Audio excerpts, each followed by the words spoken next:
Hello everyone, a very warm welcome to Smiley Kids channel. Today we're gonna see class 10 physics chapter 10 light, reflection and refraction. Topic reflection of light and plane mirrors. In the previous video, that was the lecture 1, we discussed all about light. Now we're gonna see about the reflection of light and also the first type of mirror, that is plane mirror. So let's begin. Let's see the session view of today.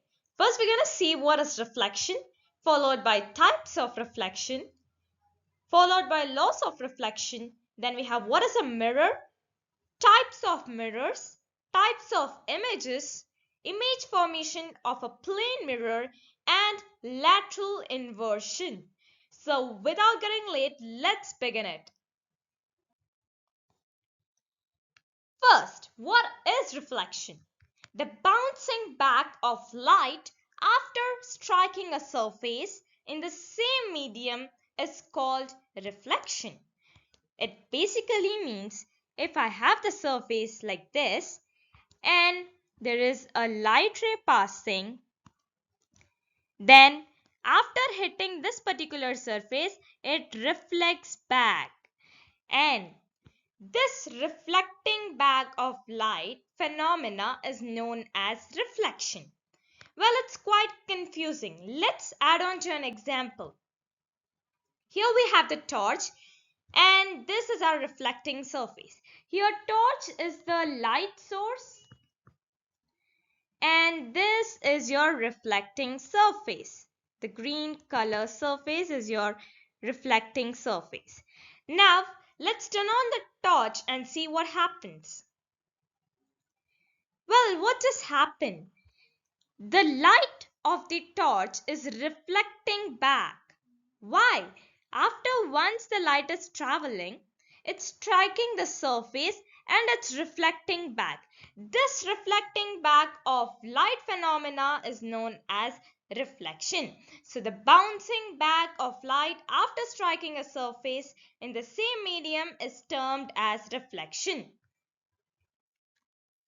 Well, there are two types of reflection, namely regular and diffused. The diffuse type of reflection is also known as the irregular type of reflection.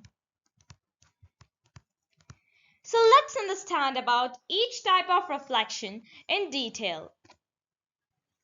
When a narrow beam of light strikes on a plane or a smooth surface, then it follows the laws of reflection. That smooth surface undergo the regular reflection. Let's see how. This is a smooth surface.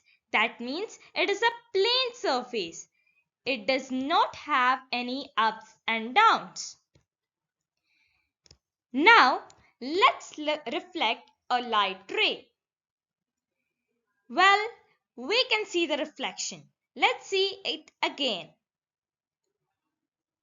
Oh, and again. So this kind of reflection where when the light rays strike a plane surface like a mirror, then it follows the laws of reflection and are reflected in only one direction. The point is that these kind of rays are reflected only in one direction. Well, what about diffused or irregular reflection? Let's see. Here we have a diffuse reflection. So this is a rough surface. Now let's see what happens when light rays actually strike this rough surface and reflect back. Let's see. Here we have a light ray which is striking the rough surface.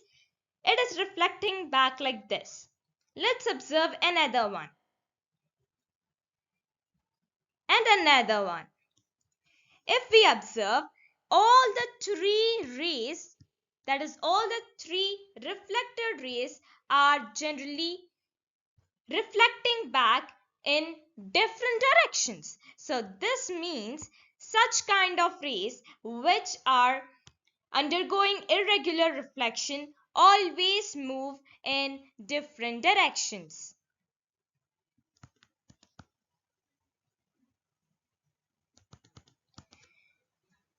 Let's recap. The regular reflection undergoes for a plane surface. That is, when the rays of light hit the plane surface, they move in one direction. Whereas in diffused or irregular type of reflection, when light rays strike the rough surface, they reflect back in different directions. Well, before moving forward to understand more about mirrors, it's very necessary to know the laws of reflection. So here is the surface and this is the line. What is this line?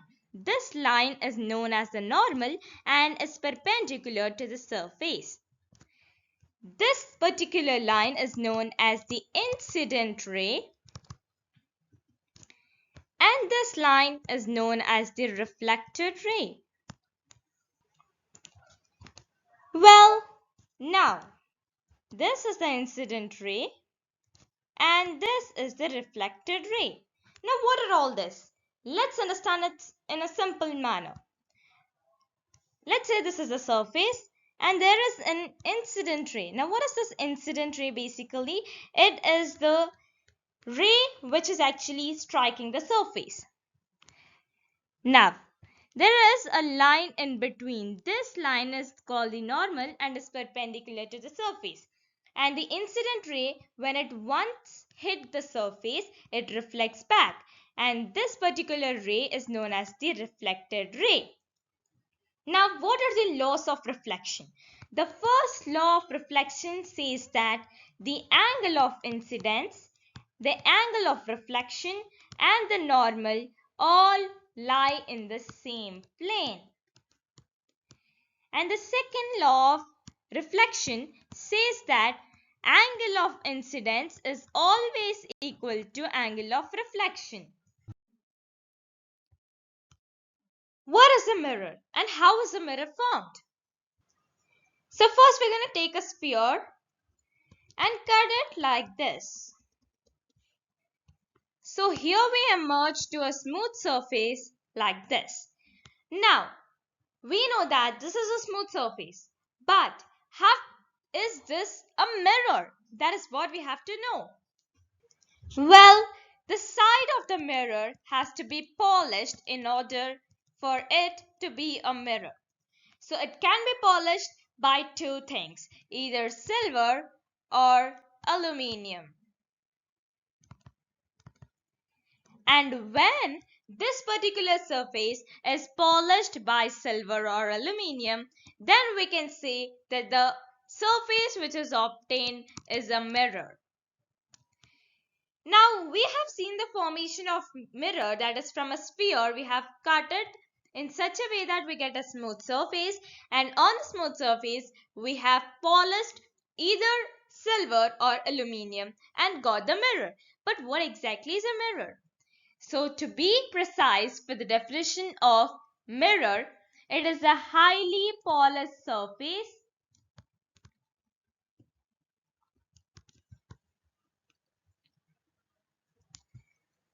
from which most of the light is reflected. Right, this particular definition can tell us what is a mirror. Moving on, we have two types of mirrors, namely a plane mirror and a curved mirror. What is the difference between a plane mirror and a curved mirror? Let's understand this. Plane mirror is a mirror whose reflecting surface is plane. And it is symbolized by a straight line like this. And this particular area is polished. And remember, this is the polished area. And this particular area is known as the reflecting surface. Alright? Now, a mirror whose reflecting surface is plane is known as a plane mirror. And it is symbolized by a straight line like this. which is having short oblique lines on one side, that is, it is polished.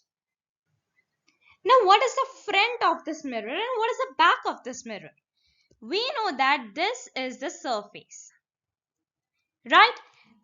The front of the surface is known as the front side of the mirror, and the back side of the surface or the polished area is known as the back side of this particular mirror. Now, what is a curved mirror? It is a type of mirror whose reflecting surface is curved, and this particular shape might be spherical, elliptical, or parabolic. It is generally represented like this, and this particular area is the reflecting surface. This area is the reflecting surface, and the short oblique lines represent your polished area. So this is your polished area, and this particular surface is your reflecting surface. And all the area which is front side of the reflecting surface is known as the front side of the mirror, and all the area which is back side of the reflecting surface or in the area of the polished area, that is called the back side of the mirror. So now let's understand the types of images, namely real image and a virtual image. Let's understand this.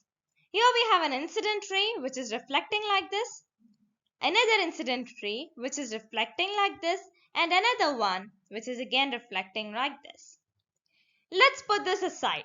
Now moving on to virtual, we have an incident ray like this and a reflected one. Incident, reflect, incident, reflect. What is common in all this? We observed that in a real image there is a point of intersection, and if let's say this is the mirror, if this is the mirror, this particular area is the polished area and this particular area is the reflecting surface. Now, when the intersection of all the reflected rays is in front of the mirror or in front of the reflecting surface, that kind of image is known as a real image.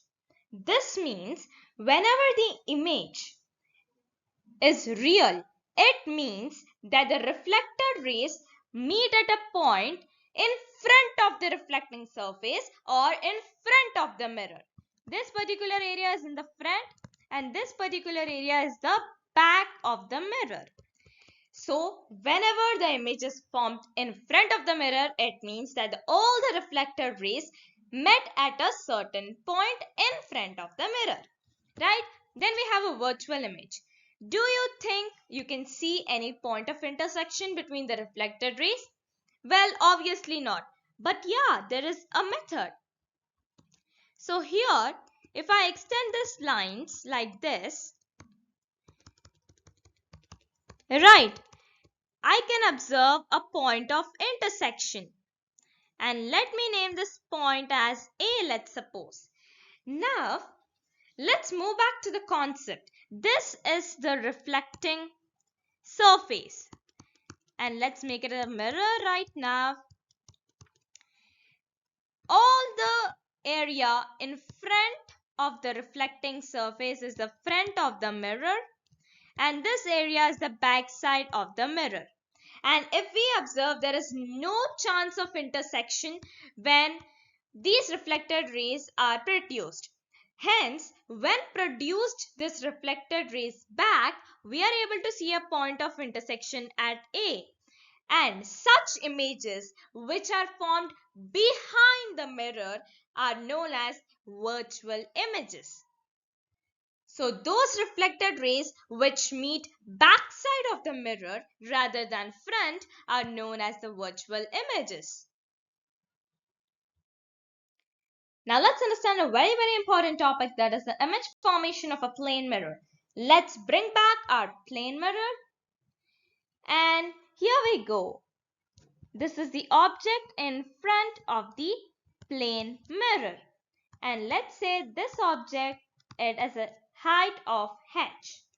Now, it's very important to draw the eyes of this particular object and remember Now we are incidenting a ray, and when the ray is reflecting back, it reaches our eyes and hence we can see objects, right? Now let's incident a ray from the top and from the bottom. Before we do that, let's understand few important calculations. Let's consider the height from the top to the eyes is x and the remaining height is y. And also remember that x plus y is h, that is the height of the object. Now let's incident the ray. Here we have our incidenting ray, which is reflecting back and coming to the eye. This is the incident ray and this is the reflected ray. Now same with the case of the bottom. But before that, let's divide this object into half so that we can incident a ray and it reflects back to our eye. Here is the incident ray and it is reflecting back to our eye. And what is this particular line? This particular line is nothing but your normal. This is your incident ray and this is your reflected ray. Same here. This is your normal, this is your incident ray and this is your reflected ray. Now, we see that the mirror required is in this particular height, because when the mirror is in this particular height, a minimum height of the mirror should be this particular height, because it is showing the exact view of the top and the bottom of the object, and hence we can see the object much clearly, right? So this is the minimum height of the mirror. But how can I prove this mathematically? What is the minimum height of this particular mirror? Previously we considered x plus y as h. Now we know that this is the height of the mirror, a minimum height of a mirror to see our whole body of the object, right? So I'm considering this x as now as x by 2, because this is gonna be from here to here, that's it. And this particular length as y by 2, and this entire x by 2 and y by 2 will give me the minimum height of the mirror to see the entire body. So it's gonna be x by 2 plus y by 2, which is gonna give you the minimum height of the mirror to see the entire body. This will be x plus y by 2, that is equal to minimum height of the mirror to see the entire body. And we have previously known that x plus y is the height of the entire object. So it is capital H by 2 is equal to h. This means the height of the object, let's say, is 6 meters. Then the minimum height of the mirror can be 3 meters. According to this particular calculation, it means that the height of the mirror or the minimum height of the mirror required will be the total height of the object upon 2 or divided by 2, which gives you the minimum height of the mirror. Let's say our object is 10 meters high. Then the minimum height of the mirror will be 10 upon 2, that is equal to 5 meters.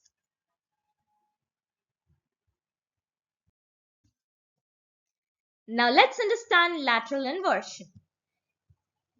Let's bring back our plane mirror, and now if you look at your image in a plane mirror and move your left hand, it is seen that this particular mirror shows your right hand, isn't it?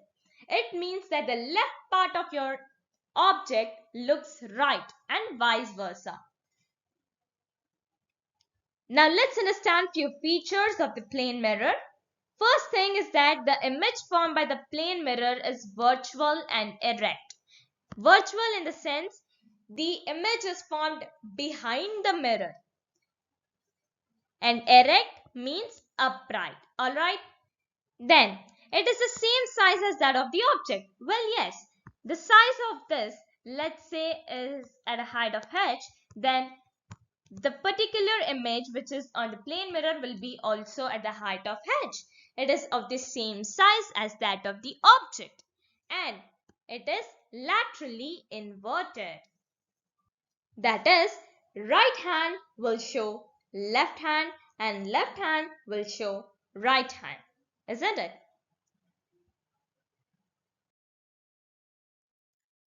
Here we have come to an extreme end of the session. Hope you all enjoyed this, and do not forget to subscribe to our channel Smiley Kids and click on the bell icon for all the updates. Thank you.